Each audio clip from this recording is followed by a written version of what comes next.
The tip I have for making sure that you use NaNoWriMo well, if you know you're going to be writing a book that you're committed to, is actually more than a tip or a suggestion. I'm begging you to do what I'm suggesting because it's the single biggest mistake that people make, whether they're doing NaNoWriMo or drafting a book in general. And that mistake is they don't think before they write. They have an idea in their head, it's living there, and they just start writing it. They think that they can write their way to something great and figure it out as they go.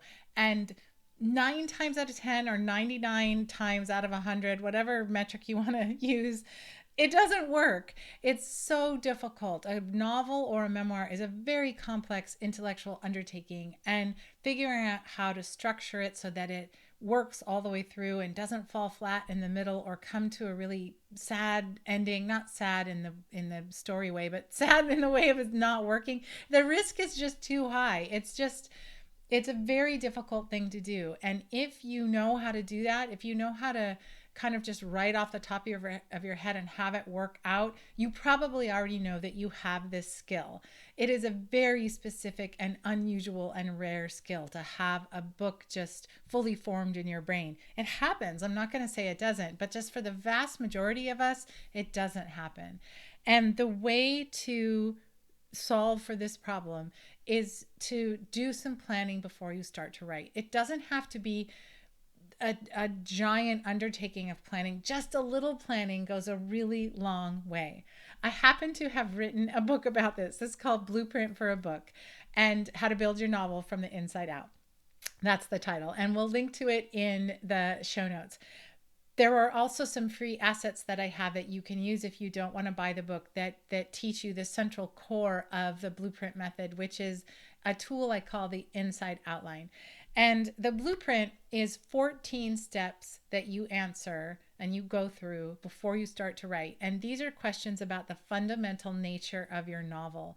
It's so you really get into why you're writing this book, who you're writing it for. You look at the main character, you look at the structural choices you have to make, and you hammer out these answers so that you have them in your head before you start to write. The heart of the blueprint is the inside outline. It's a tool that, just as its name suggests, helps you to marry the plot, which is the outside, to the inner emotional landscape of your character, which is the inside. So the inside outline brings those two things together.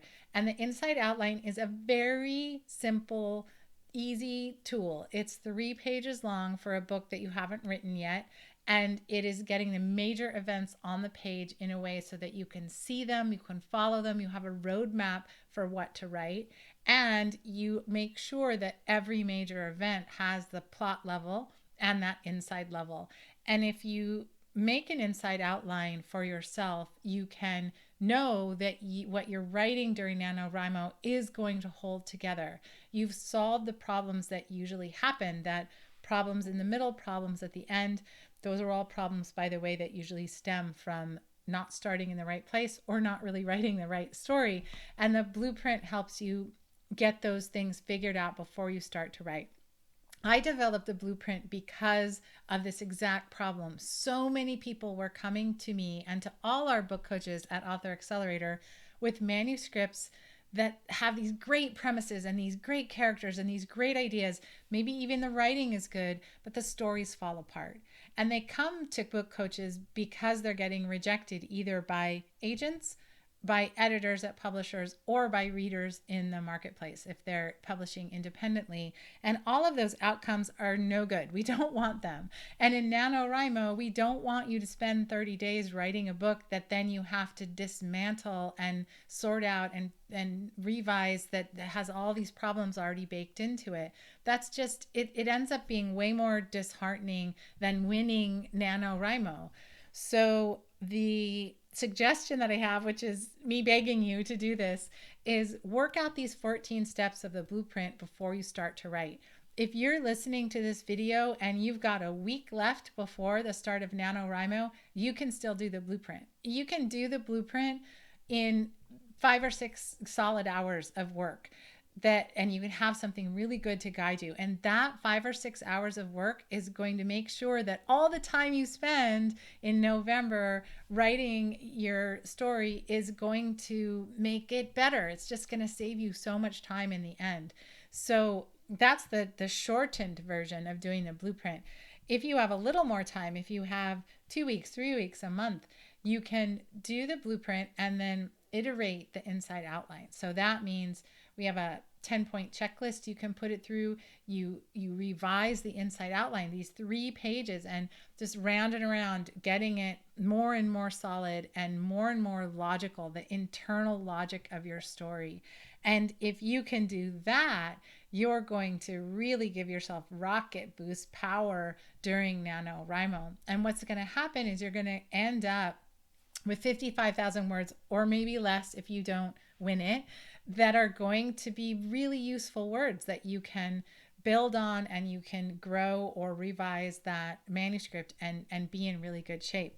The thing about planning is there's a lot of people that don't like it. They don't think that, they think that planning is going to wreck their mojo or ruin their creative vibe, or make it less fun because the creativity is not there or the innovation is not there.